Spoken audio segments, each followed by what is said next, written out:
Good afternoon all, hope you're well. I'm delighted to be here for the next of our In Conversation series. I'm very shortly going to be inviting Rebekah Brown in from MPowder to come and talk to us all about midlife and menopause. So let me just get her in again. Here we go. We're all enjoying beautiful sunshine and we're just going to wait for Rebekah to come in now. Hello! Hello there, how are you doing? I'm very well, how are you doing? I'm very well as well, thank you. So lighting in here is not very good, but never mind, you look No, fantastic. not at all, but also I'm really glad that we're finally getting to talk. So it's Yeah, good. no. Oh, I'm so looking forward to this, and I was just giving a little bit of a background on what we're talking about today, but I'm very delighted to have Rebekah talking all about her nutritional supplements for menopausal women, and I'm sure she'll give you a much, much more concise explanation of how she is helping women and her experiences and the negatives and the pros and her mission now to really get people talking about the menopause and midlife, because I think from my understanding is it's not talked about enough. Not enough women know what the symptoms are and what they can do to help to regulate or to manage some of the symptoms as well. So, Rebekah, over to you, I guess. Could you, tell us about you, your experience, and your reason for creating MPowder? Wow, big question. The reason for creating MPowder was kind of a happy accident in the sense that I went into perimenopause, like many women, about 75% of us, in fact. I sort of hurtled into menopause, not really knowing that that was what was happening to me. I ended up in my doctor's surgery. And again, like around 75% of women who do visit their doctors, because I was 43 and I was an ambitious woman, I was juggling career, household responsibilities, teenagers, aging parents. Quite often that can get misdiagnosed as burnout or depression. So my symptoms were broad enough for me to be curious to find out what was actually happening with my body. And I didn't want to just leave the doctor's surgery and sort of accept that this was just the way my life was going to be. And that led me down a very convoluted route to kind of learn about the biochemical stages that our bodies go through in midlife. And I think it's fair to say, you were referencing it in your introduction, that although conversation about menopause has grown, in the UK, actually, we're incredibly lucky. When I talk to my peers in the States, there's a very different dialogue happening over here to there. But in the UK, what we're seeing at the moment is a real grassroots sort of lobbying and rallying call to make menopause something that is far more understood by society as a whole, because although it's obviously something that happens to 51% of our population, it actually affects everybody. And if we're not taught about it in schools, which until last year there was no legislation that meant that it was part of your biology lesson, if it's not part of mental health in work, which it currently isn't, so 1 in 5 women end up leaving the workplace, and if doctors aren't given the tools to diagnose what is a very complex biochemical stage, and again, currently, if you're lucky as a GP, you receive around 4 hours of training, and even gynecologists who we expect to be the font of all knowledge in terms of the female body and particularly our reproductive system. About 20% of gynecological courses cover menopause currently. So 80% of those specialists that you will go and see with regards to this significant life stage are unlikely to have been formally trained in the topic unless they go and pay and undertake additional training for themselves, which is really hard, So my experience was really typical. So I left that doctor's surgery with nothing, and I left it with this sort of niggling sense that there was something going on with my body that I needed to sort out. And I think because I'm a researcher by trade, I did what I instinctively do whenever I come across something that bothers me. I did some research, and the more research I did into menopause, aside from those startling statistics that I just shared with you, that just made me very cross for quite a while, I discovered a whole body of evidence around the potential of functional food, the potential of holistic interventions, and also the huge benefit that medicine can bring. And I think we are of a generation here in the UK, and this is true across the globe, that the perception of HRT was incredibly damaged by a report that was produced 20 years ago that has now been shown to be highly inaccurate in the way that research was extrapolated. But we've kind of got this shadow, this sort of like expectation that HRT is going to cause cancer, it's going to, you know, shorten our lifespan, it's going to bring with it all kinds of issues and concerns, whereas actually that really isn't the case. So following sort of 6 months of me researching for my own selfish desire to get better, I sort of sat in my kitchen and thought something needs to happen. You know, there wasn't at the time as much dialogue as we're seeing now, but also, and I think this still is the case, there wasn't enough investment and focus on menopause. So as a woman transitioning through it, it felt like you were sort of entering a black hole where the brands were no longer talking to you that used to talk to you quite merrily before. The supplement aisle in the health food store, if you've ever wandered down the menopause bit, if you can even find it, it feels like it's kind of like an end of life category. It hasn't moved on since the 1980s. It just feels like, yeah, it's just been left in a dusty corner. And I think women feel like they're left in a dusty corner when they hit menopause. We feel sort of suddenly invisible. And so I decided with all of this research that I wanted to do something with it. And that really was the beginning of our business. And to begin with, the intention really was to learn what women wanted and what their experiences were, and whether mine was, you know, unusual, what had they tried, what had worked, what hadn't worked.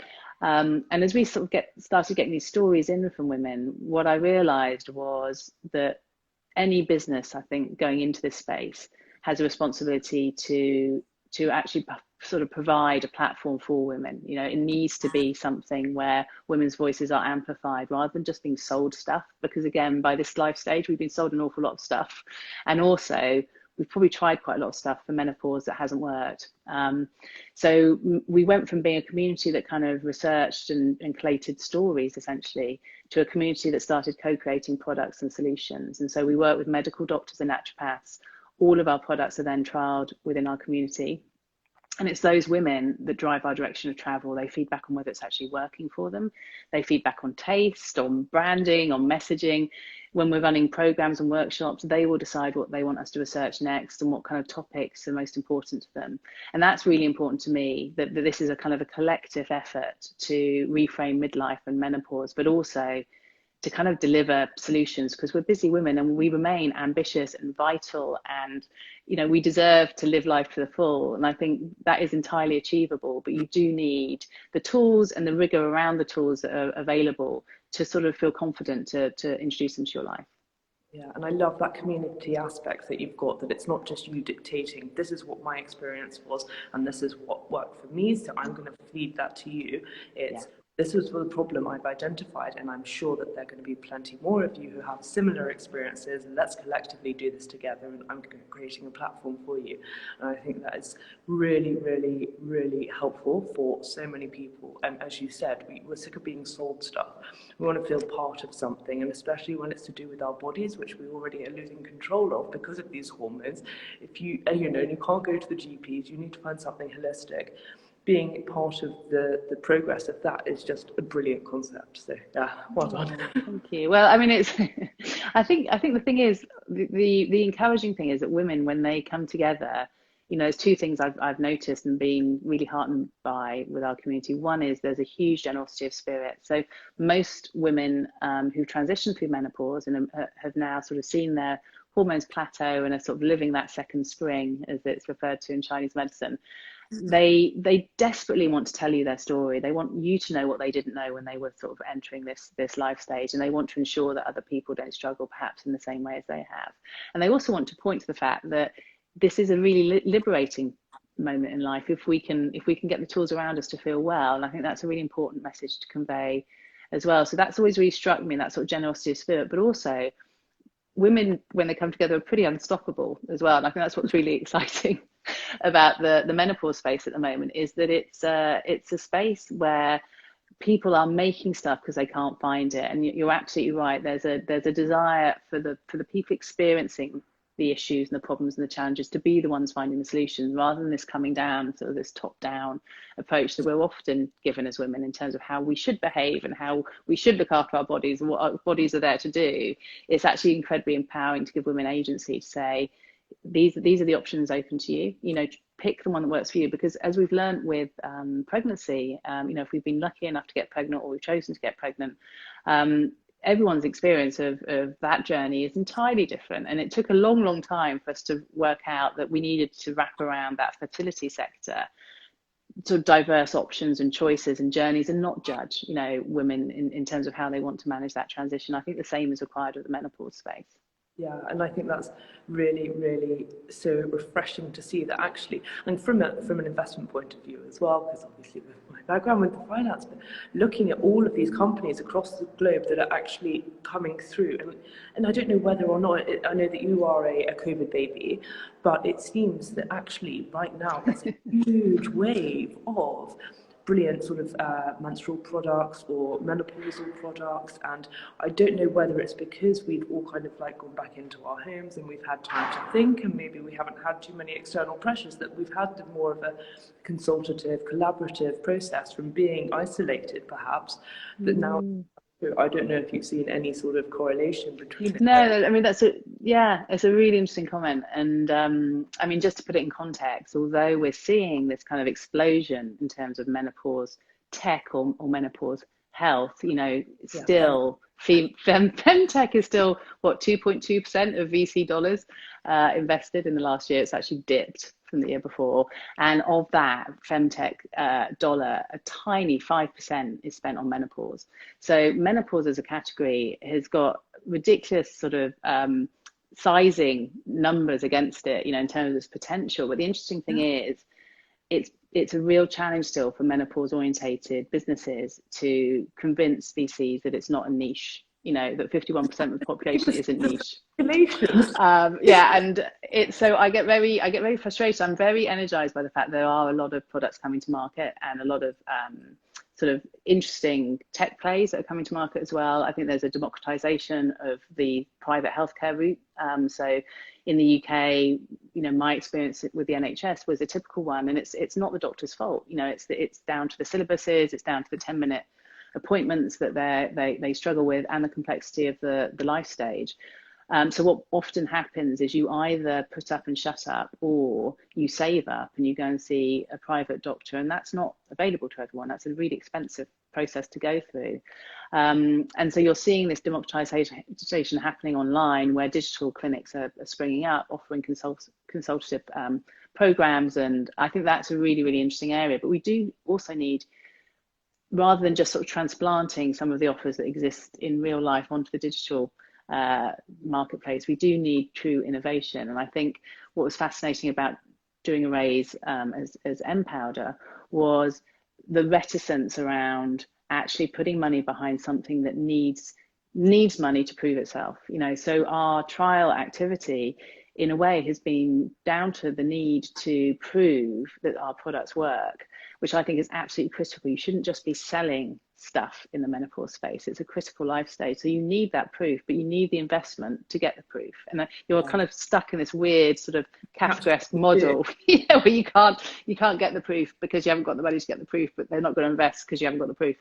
So I think it's really fascinating. You're going to be the one to open the floodgates here. And once people see that there's proof in the pudding, it's going to suddenly explode. Yeah, and I think that is also fascinating. I think that actually swayed your investors. Were they, they male or female, or was there anything? Yeah, I mean, I think what we ended up with, I mean, our first raise was a very small raise, so we raised around $500,000 during COVID as well, which was really tough for people because, if you remember that climate, which feels like a lifetime ago, but the economic shock initially when the world went into lockdown was significant. A lot of angel investors had quite significant losses in that very short period before things stabilized again, and that was just what I was trying to talk to them. So my timing wasn't great. I mean, the thing that was fascinating for me, and anyone who's listening who's been through a raise will know that you kind of get about 30 minutes with an investor. Invariably, the investor turns out to be male. Invariably, they're sort of younger than me because I'm an older investor, older founder. And what I discovered was I had to accept that 10 of my precious 30 minutes would be spent educating them on what menopause was. So you couldn't avoid going into those sessions. And it was almost like a confessional. The only way I could kind of prick the discomfort and make everyone smile was to sort of start every session with, hello, my name's Rebecca and I'm perimenopausal. And then I'd kind of explain what that meant. And then what was fascinating about it was, over that conversation, you'd see these little light bulbs go off, and, these guys would be saying things like, do you know what? I didn't think my mum had any issue with menopause, but that was when she left her job, or that was when stuff was really tough at home. I was a teenager and there was real tension in the house, or that's when divorce happened, or that's when someone had a breakdown, and so you ended up sort of needing to do that in order to then have a conversation about why it was important, because it feels like a niche topic until you give them a little hint of what those symptoms are. And then you can almost see them recalling their own childhood or their own relationships with aunts or friends or whatever. And so I ended up with a group of investors that I'm feel really privileged to have around the business, because they're sort of purpose-driven individuals, and they've all been almost like strategic investors. So they've brought their brains as well as their funds to the company, and that's been incredibly helpful. So the co-founder of Mumsnet is on the cap table. One of the first kind of female-focused VCs is on the cap table. I was incredibly lucky to be part of an accelerator scheme that was really helpful. So yeah, so it was a real learning curve for me, and I think I'm hoping actually that the last 24 months has seen an opening up of menopause as a topic, and that will make future innovators going into this space, have an easier time. Yeah, I'm really excited about this, and I know that we have spoken about some of the symptoms, but could you explain, because I as well, I'm going to put my hands up, literally didn't even know what the menopause was a few years ago. Yeah. Like, no, I'm 53 and I was like, that what? Yeah. Like, what? No, I know. And people have. Like, yeah, exactly. No, you're not alone. You're not alone, Lottie. You're no. like, I'm never going to need it. It's never going to happen to me. But actually, could you explain? There's 3 sort of cycles, aren't there? Yeah. So I think, your preconception is completely normal. I think that's what we all feel. And then there's that sense of outrage when it happens. It's like, why did no one tell me? But yeah, so it is a biochemical life stage, and it begins around the age of 43. Statistics are dangerous, but around the age of 43, for about 10% of us, it may start a lot earlier. Really, from your sort of mid to late 30s, your hormone cycle starts to change, and then as you head into your 40s, the progesterone and the estrogen bit go from this sort of cyclical pattern that, if you've had a healthy menstrual cycle, which a lot of us again don't actually, but if you have had a regular cycle, you will suddenly find yourself experiencing new symptoms as a result of those hormone fluctuations. And for some women, about 15 to 20% of women, they will sail through the perimenopause and really not notice it very much. But the majority of us will notice anything from psychological changes. So mood swings are often talked about, but that really is dismissive of what occurs. It can feel incredibly destabilizing to have periods of really, really short fuse followed by periods of feeling really euphoric. And that's our hormones. And the thing that we often don't understand is that hormones impact every single cell in your body. So it impacts your gut. So you might suddenly find yourself bloated or having food intolerances that you never had before. It impacts your skin. So you might find yourself having hormonal outbreaks or rosacea that you didn't have before, or eczema. Your hair might start thinning. Your bones could ache.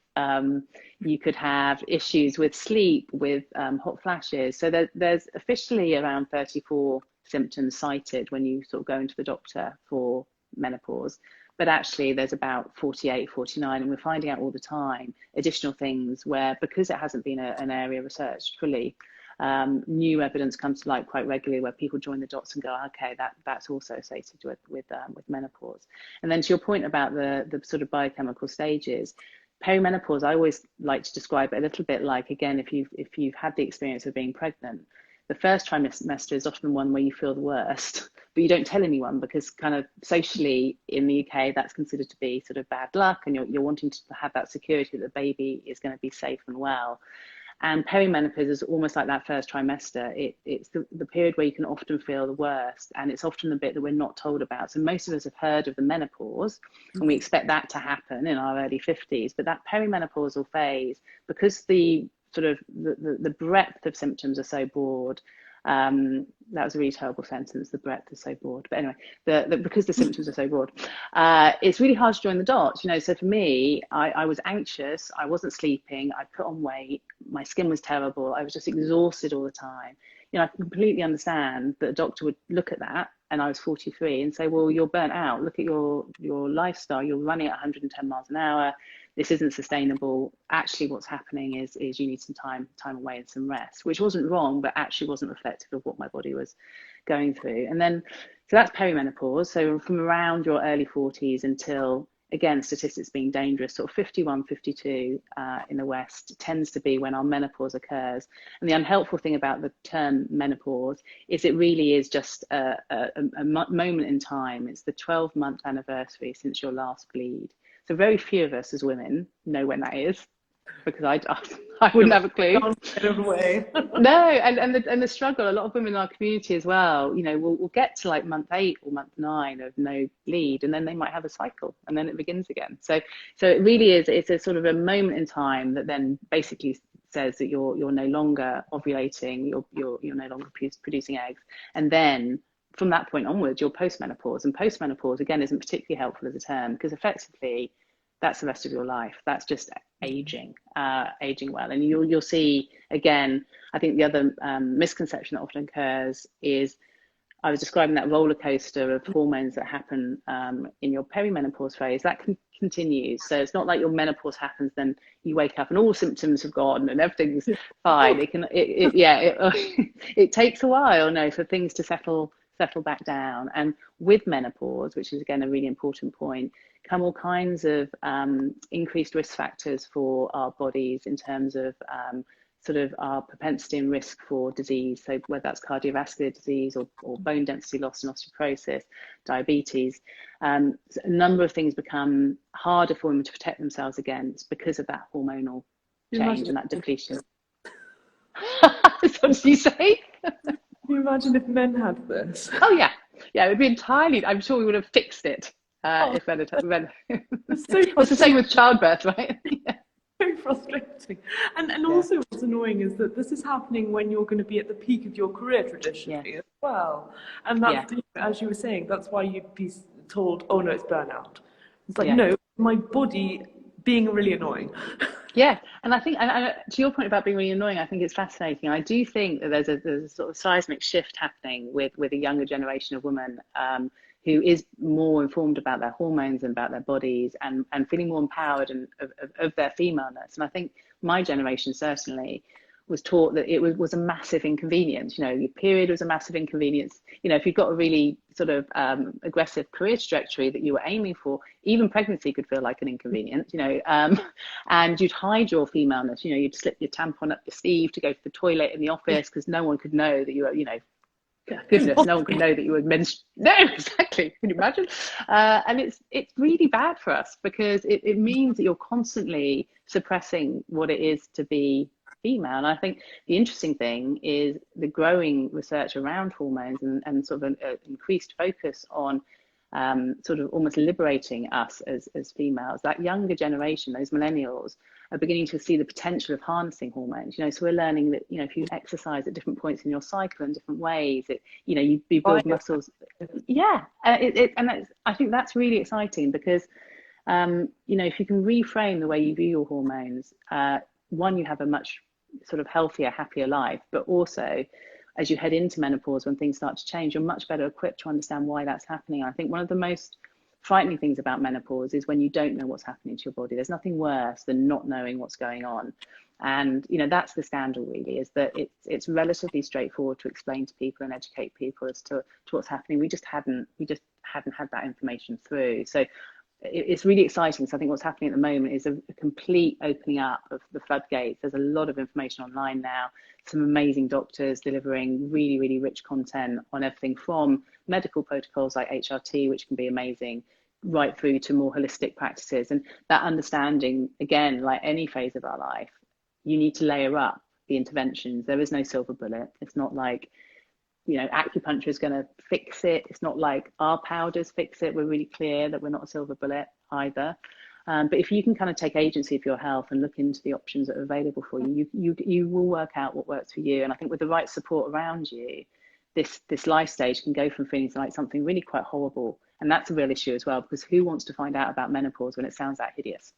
Then if we can reframe that, then people will be so much better equipped and so much better coming out the other side as well. I think that is so true, and especially it is the unknown unknowns as well, because as you say, we're not told about it. There hasn't been that much sort of like engaging research before. There've not been platforms like what you've been creating, and hormones are, you can't see them. You don't know when they're coming, and once it's there, it's like you've already got the symptoms. It's not like you're like, oh, it's going to come, let me do something. It's like it's already hit you, and again, and I've told you before, and I've got my endometriosis, and so I have hell with hormones, and I'm like, well, it's really frustrating, and I can, completely empathize with anybody who goes through anything where you can't see it and you don't know it's happening, and it controls you from the inside. So having something that is nutritionally beneficial for you as well, and that is able to control the symptoms, is brilliant, where it's not just medicine and it's not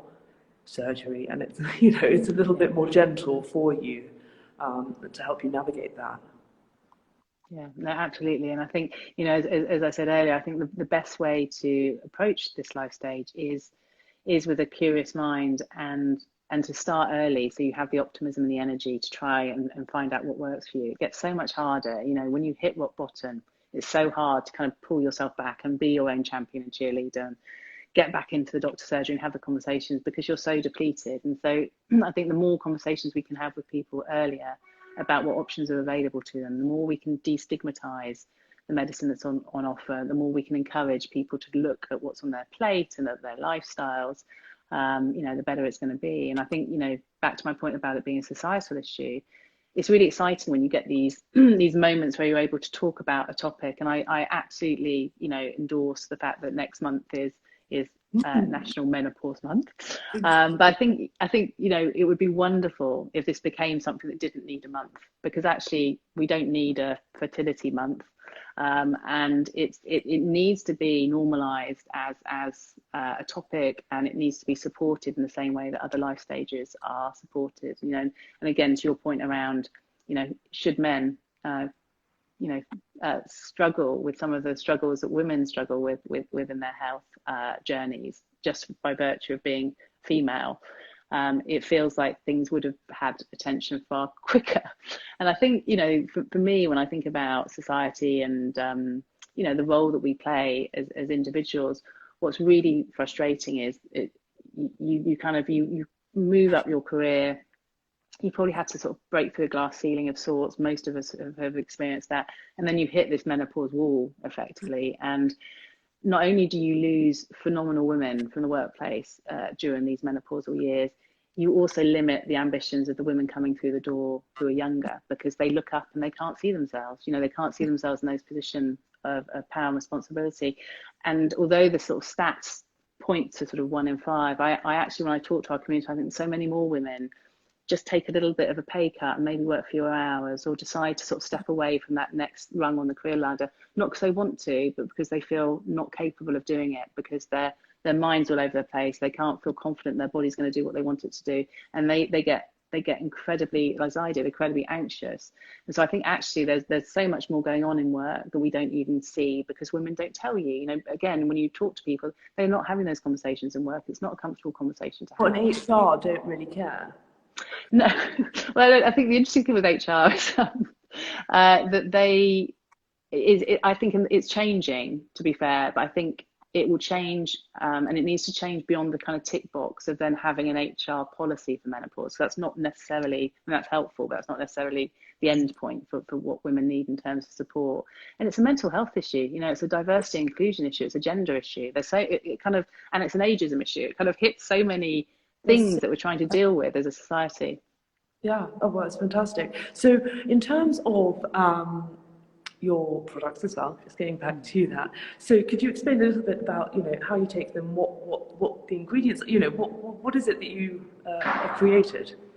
Yeah, so there's 2 blends in market at the moment. The third one is going into trial early next year, and basically the philosophy behind the blends is to try and pack as much as we can in terms of the nutritional hit that your bodies need at those different stages. And the selection criteria in terms of the ingredients was we look to the research that exists, and it's always limited, especially in the naturopathic space. But there is growing evidence around the potential, but that's why we then put our stuff into trial with our community. So the Peri-Boost is for women that are starting to experience symptoms of perimenopause. So again, our community tend to be women around the age of 42, 43 plus. And the blends were created with a medical doctor who specialises also in functional medicine, a lady called Dr. Molka, and also Dr. Martins, who's a naturopath and herbalist with a science background. And that was really important to me because I wanted that rigour applied. And the supplement space is a really tricky one to operate in. And it's almost one that we're a little bit uncomfortable about sometimes because it's not regulated enough. And so you have to do the due diligence yourself as best you can. And obviously as a startup, that's not a cheap thing to do. So our blends are basically the brainchild of those two phenomenal women that I've just described, and then the input of our community. And the Peri-Boost has over 24 ingredients. I think, as far as I'm aware, many more ingredients and botanicals than any other menopause product in market. And we focus in on the Moldavian dragonhead, which is a wonderful member of the mint family that has some really interesting research behind it around collagen production. So it's not a collagen powder, but it actually stimulates your skin plumpness and elasticity and hair regrowth. And we've seen some really exciting results from that. It's got moringa in it. It's got cacao. It's got ginger. It's got cinnamon. It's really hard to pick your favorite bits from it, but yeah, it's a really rich blend. And you take it a bit like you would a protein powder. So the Peri-Boost has actually got a lot of protein and fiber and a lot of whole food ingredients in it as well, because that's the best way to kind of ensure the bioavailability of what you're putting into your body. But you can take it with, I take mine in the morning with sort of a handful of ice, half a banana, some berries. Most incredible product. You've got some verification there. Yeah, I mean, it's one of those things where when people find us, it's so heartwarming, because obviously all of this has been a purpose-driven initiative, and the Meno-Boost launched in May, and that one's really interesting because it's less heavy as a blend, so it hasn't got the same kind of feel to it. You can actually put the Meno-Boost, and Lisa will probably correct me here, but you can just have it with water. You can put it into your yogurt. You can sort of like stir it into your porridge in the morning. The idea is that if we could hook it to a ritual that you already have, it makes it so much easier to kind of commit to taking it every day. And then the Meno-Boost is quite earthy in flavour. It's got ashwagandha in it, which is really, really helpful. Oh, there you go. Lisa's saying she has it in porridge. Yeah. Yeah, it's good. I mean, it's kind of the other interesting thing about blends, which is definitely something to flag, is that they're functional. So one of the key things that happens to our bodies, as I was describing earlier, is that our stomach acid production decreases as a result of the hormone fluctuations that we see in midlife. And that can really impact on your ability to break down and digest food, which is why often we end up with bloating or IBS symptoms that we didn't have before and things like that. And when we came to design our blends, the advice we had was that you need it to be a little bit bitter. Don't mask it with flavors. So, don't make it taste of banana or strawberry or anything like that. Allow those ingredients to kind of breathe, because what it does is it prepares your body for something sort of savory and bitter going into your stomach, and that produces acid, and that allows you to absorb it better. So for some people coming onto our blends to begin with, they will need support from our health concierge and the recipes that our community develop, because it tastes a bit like a green juice would, so they're not, I mean, the cacao I find quite nice, but some people find it more bitter than they'd want. And so you can kind of play with it a little bit. And that's quite an important part as well, that there's a sort of flexibility with these powders, that you can put them into protein balls, you can make pancakes, you can do all kinds of things with them, which again, I hope means that we won't sort of end up in people's cupboards as one of those bottles that's sort of half full that you can't remember why you bought it in the first place. So that's what our powders do. So Peri is for perimenopause, the Peri-Boost. And then once you've had your menopause, then the Meno-Boost is the product in market for you now. And then the final foundational range powder that we'll be launching next year is for the post-boost years, once you've settled down. And that's a really exciting blend. That's got all kinds of nootropics in that focus on brain health and kind of mitigating against some of the risk factors around Alzheimer's, and just staying well beyond bone density, because bone density is inherent, and so is cardiovascular health into all the work we do. But if you go back to the menopause aisle, it can feel like that's the only thing that matters is our hips and our heart. And I really want us to be thinking about how we age well. You know, how do we want to be? How do we ensure that we eat in a way that keeps us vital and energized, so that we can have a long and healthy life, and using natural ingredients to kind of support that. Yeah, and as you say, it's part two. Exactly. The second stage. Oh, here we go. Look, here we go. So far from adding peeps, I think it's delicious. I don't sweeten it anymore. Oh, really interesting. That's really good to know.